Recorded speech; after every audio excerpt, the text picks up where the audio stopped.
মুস্কান এখনই গেল স্কুলের জন্য, তো আমি একটু চা নিয়ে ব্যালকনিতে দাঁড়ালাম, যে ওকে দেখাও হবে, ওর বাবা গেছে একটু ছাড়তে, ওকে দেখাও হবে আর একটু চা খাওয়া হবে।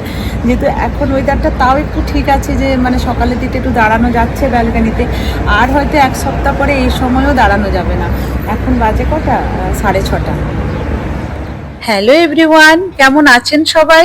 আমার চ্যানেলে আপনাদেরকে অনেক অনেক স্বাগত। আবারও চলে এসেছি নতুন একটি ব্লগ নিয়ে আপনাদের সামনে। আশা করি ব্লগটি আপনাদের ভালো লাগবে। তো এখন দাঁড়িয়ে আছি আমি ব্যালকনিতে, মেয়ে যাচ্ছে স্কুলে, আজকে সেকেন্ড ডে। ওর বাবা গেছে ওকে ছাড়তে, ওই যে বাবা আর মেয়ে দাঁড়িয়ে আছে।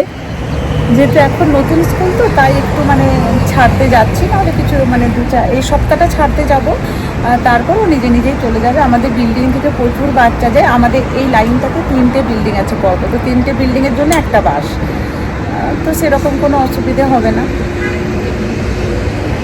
দাঁড়ান আপনাদের একটু বাইরেটা দেখায়। আর দেখুন কি সুন্দর লাগছে বাইরেটা দেখতে। সকালবেলাটা বেশ সুন্দর লাগে, এখানটাতে দাঁড়িয়ে থাকলে মনটা বেশ ভালো হয়ে যায়। তবে আর বেশি দিন দাঁড়াতে পারা যাবে না, খুব গরম পড়ছে। জানেনই তো যে মিডল ইস্ট মানে এখানে খুবই গরম পড়ে, এই 3-4টে মাস খুব গরম থাকে এখানে। তো যাই হোক, যতদিন পারবো এখানে বেরোতে বা দাঁড়াতে নিশ্চয়ই আপনাদের সাথে শেয়ার করব। দেখুন বাস চলে এসেছে। না না, এখনো বাসটা আসেনি, এটা অন্য বাস। এই যে ওদের বাস চলে এসেছে। আর বেশ ভালো লাগলো শুনে, কালকে ওর ফার্স্ট ডে ছিল নতুন স্কুলে, তো ওর খুব ভালো লেগেছে, বলছে সবাই খুব ভালো, অনেক বন্ধু হয়েছে, টিচাররা খুব ভালো। তো যাক, বাচ্চা যখন স্কুলে গিয়ে মানে ওদের ভালো লাগে, তো মাদের অবশ্যই সেটা খুবই ভালো লাগার ব্যাপার একটা। এই যে বাস ছেড়ে দিল।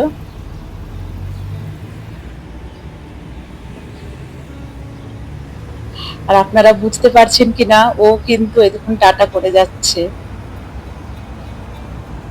চলুন, এরপর তো প্রচুর কাজ, এরপর টাবুর টিফিন বানাতে হবে, তারপর যোগা ক্লাস আছে, এরপর ঘরের দিকে যাওয়া যায়, কারণ এরপর এখন টাবুর গিয়ে বানাতে হবে ব্রেকফাস্ট। আমার চা শেষ, চলুন যাওয়া যাক ভেতরে। এখন এখানে সবজি কিনতে এসেছি, যোগা থেকে যাওয়ার সময় সবজি কিনে তারপর বাড়ি যাই।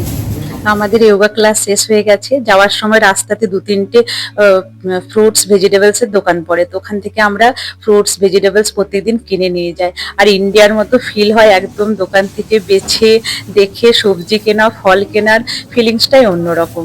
তো এখান থেকে আমরা কিনে প্রত্যেকদিন বাড়ি যাই। তো চলুন, এরপর সবজি টবজি কিনে তারপর বাড়ি যাব, গিয়ে রান্না আছে, তারপর আরেক জায়গা যাওয়ার ব্যাপার আছে, সবটাই শেয়ার করব আপনাদের সাথে। আর এত ভালো লাগে না, আমরা প্রত্যেক দিন এখানে কিছু কেনার থাকুক না থাকুক সবজির দোকানে ঢুকে যাই। তো জাস্ট বাড়ি এলাম, এসে এই যে জিনিসগুলো সব চলে এসছে, এগুলোকে সব রাখবো। আর উষা কি করছি একটু দেখে নিই। এখানে কাটিং করছি, আমি ওখানে পনিরটা বের করে রেখেছি, একটু মাটার পনির করব। আর এটা মাশরুমটা, এটা উষা আটা মেখে দিয়ে গেছে, এটাতে রুটি উঠে জোয়ারের আটা মাখা হয়েছে, এখানে স্যান্ডউইচ হয়ে গেছে, আমি এখন খাবো। এগুলো সব করে দিয়েছে, খেয়ে নিই, তারপর দেখা হচ্ছে আপনাদের সাথে। খেয়ে আবার আজকে যাবো একটা একজন বন্ধু আছে, ওর কাছে ওর বুটিক আছে, তো আমরা যাবো এই সামারের জন্য কয়েকটা স্যুট নেওয়ার জন্য, আপনাদেরকেও সাথে নিয়ে যাবো, আপনাদেরকেও দেখাবো কালেকশন কেমন। अभी मैं और सुगीति निकल गई हूँ शॉपिंग के लिए। তো আমরা এখন যাচ্ছি শপিংয়ের জন্য, আমি আর সুগীতি, ইন্ডিয়ান ওয়্যার কিনতে। চলুন আপনাদেরকেও দেখাবো ওর কালেকশন। हमारी मोना इसकी ही बिजनेस है, बुटीक है इसकी। कितनी बोलती है देखो, चलो मैं दिखाती हूँ। मैं कितना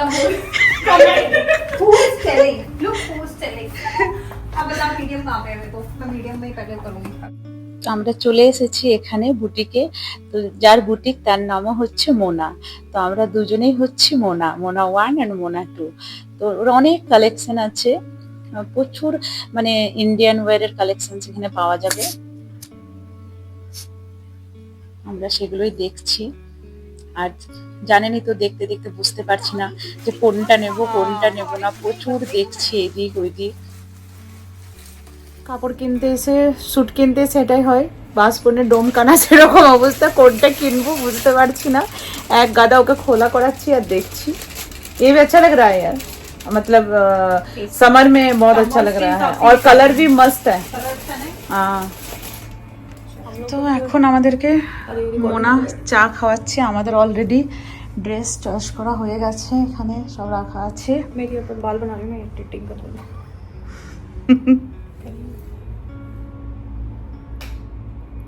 तू बाल ही बनाते रहे इधर देख। तो अभी हम लोग का चलेगा चाय चाय का चर्चा চাই পে চর্চা।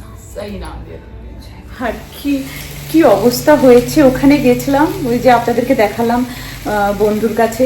তো ওখানে ও চা না খাইয়ে ছাড়লো না। এরপর জানেনই তো 2-3 জন বন্ধু যখন একসাথে হয় তখন তো খুবই মানে গল্প আড্ডা ওই করতে করতে বাড়ি আসতে আসতে প্রায় 1:15 এসে ভিডিও এডিটিং করলাম, ভিডিওটাকে আপলোডে দিলাম, তারপর রান্না করতে ঢুকেছি। আর বাচ্চার প্রায় আসার টাইম হচ্ছে, বাচ্চা চলেও এলো দেখুন কথা বলতে বলতে। আমি এখনই বলছি যে আসার টাইম হয়ে গেল আর তুই চলেও এলি। অনেক ভারী ব্যাগ এটা। কেমন কেমন হলো আজকের দিনটা? কেমন গেল? রেজাল্ট বেরিয়েছে। হ্যাঁ রেজাল্ট বেরিয়েছে তো। হ্যাঁ জানো হ্যাঁ সাবজেক্ট ওয়াইজ আমি যেটা শুনলাম ये অনেকজন 99 পেয়েছে। 99 সাবজেক্ট ওয়াইজ। ও সাবজেক্ট ওয়াইজ তো পাবে। হ্যাঁ সাবজেক্ট ওয়াইজ তো পাবে। হ্যাঁ হ্যাঁ মানে কি বলে এসএসটি ये শুনলাম। জল খাই বাবা? হ্যাঁ জল দেবো? নুন চিনি নুন চিনির জল দেবো? আচ্ছা দিচ্ছি জল। বলতে বলতে তো চলে এলো। এবার ওকে আমি একটু নুন চিনির জল দিই, ও নুন চিনির জল খাবে। কারণ একটু বেশ ভালোই গরম পড়ে গেছে, একটু কেন বলছি ভালোই গরম পড়ে গেছে। চলুন ওকে একটু দিয়ে দিই, তারপর দেখাচ্ছি কি রান্না করছি। করে দিয়েছি। আর বলছি আমাদের জুতো হচ্ছে আচ্ছা জুতো হচ্ছে কি বাকল টাইপের। ও বাকল টাইপের? বাকলটা পাওয়া মুশকিল হয়ে যায়, এখন দেখতে হবে ইয়েতে কি যদি পাওয়া যায়। হ্যাঁ ভালো হয়েছে।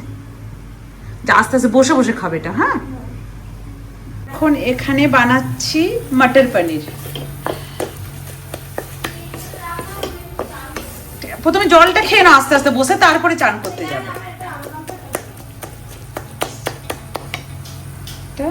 আর এখানে এই যে মাশরুমগুলো আছে, এটা আমাকে কিছু করতে হবে এখন, অনেক কাজ। এই যে পিসগুলো এখানে। আর দেখলেনই তো সৃজা চলে এসেছে স্কুল থেকে, এরপর ছোটটাও চলে আসবে, তাই হড়বড় হড়বড় করে রান্নাটা করছি যে ও আসার আগে যদি রান্নাটা কমপ্লিট হয়। এই যে ছোটও চলে এসেছে, এই যে দেখুন ছোটটাও চলে এসেছে। আমি বললাম তোকে আনতে যাবো, তো তখন তুই এসে বেল বাজাচ্ছিস টাং টাং টাং টাং টাং টাং। ও তোর ওটা আমি লিখতেই ভুলে গেছি মাম্মা। হ্যাঁ আমার কালকে আছে ফোনটা। তো চলুন আবার রান্নাঘরে যাই। এই যে রান্নাঘরে চলে এসেছি, এসে এরপর মাশরুমটা বানিয়ে নেবো। মটর পনিরটা হয়ে গেছে। মাশরুমটা বানাতে খুব একটা টাইম লাগবে না, সতে করবো, বাচ্চাগুলো সতেটাই খেতে বেশি ভালোবাসে। একটু অলিভ অয়েল দিয়ে আর বড় বড় লম্বা করে কেটে রাখা পেঁয়াজটা দিয়ে দিলাম। পেঁয়াজটা খুব একটা ভাজবো না। আর দেখুন এখানে আমার মটর পনিরটা হয়ে গেছে। আর বাচ্চাগুলো এসে না কিছু খেতে চায় না, ওরা এখন আর কিছু খাবে না। ওদেরকে ওয়াটারমেলন জুস বানিয়ে রেখে দিয়েছিলাম, ওটা দিয়েছি, ওটা খেয়ে ওরা থাকবে, তারপর সন্ধ্যেবেলা একটু তাড়াতাড়ি খেয়ে নেয়। এই যে মাশরুমগুলো দিয়ে দিলাম, দিয়ে একটু ভেজে নিচ্ছি, তারপরে ব্যাস ওই একটু নুন দিলাম আর একটু তো দিয়ে দিচ্ছি চিলি ফ্লেক্স। আর এই যে পেরি পেরি সস একটা দিয়ে দিচ্ছি, এটা না থাকলেও কোনো ব্যাপার না, যা যা সস থাকে আমি একটু করে করে দিয়ে দিই। আর দিয়ে দিচ্ছি সুইট চিলি সস, ব্যাস আর কিছু লাগবে না। এগুলো দিয়ে আমি এটাকে একটু ব্যাস নাড়াচাড়া করে নেবো, তাহলেই আমার রেডি হয়ে যাবে মাশরুম। আর রাতে খাবার সময় রুটিটা বানিয়ে দেবো। জোয়ারের রুটি তো তো খাবার সময় না বানালে ওটা কটকটে হয়ে যায়। তো চলুন এরপর ছোটটাকে পড়াতে হবে, ছোটটার সামনে পরীক্ষা, তার সাথে আমাদের ওই যে রবীন্দ্র জয়ন্তী পালন করা হবে, তার জন্য একটা নাচ গান দুটোতেও পার্টিসিপেট করছে, তো সেইগুলো ওকে প্র্যাকটিসের জন্য নিয়ে যেতে হবে। তো এই যে পড়তে বসে গেছে, ওকে একটু পড়িয়ে নিই, তারপর আবার রেডি হয়ে আমরা এবার বেরোবো, ওই 6টা 6:30 নাগাদ আবার বেরোতে হবে। তো এখন এরকমই খুব ব্যস্ততার সাথে যাচ্ছে, তাই খুব ভালো করে ভিডিও করতেও পারছি না। যতক্ষণ না আমাদের রবীন্দ্র জয়ন্তীটা পার হচ্ছে ততক্ষণ কিন্তু আমি খুব ব্যস্ত বাচ্চাদের নিয়ে। একবার একে নিয়ে যেতে হচ্ছে রিহার্সালে, একবার ওকে নিয়ে যেতে হচ্ছে।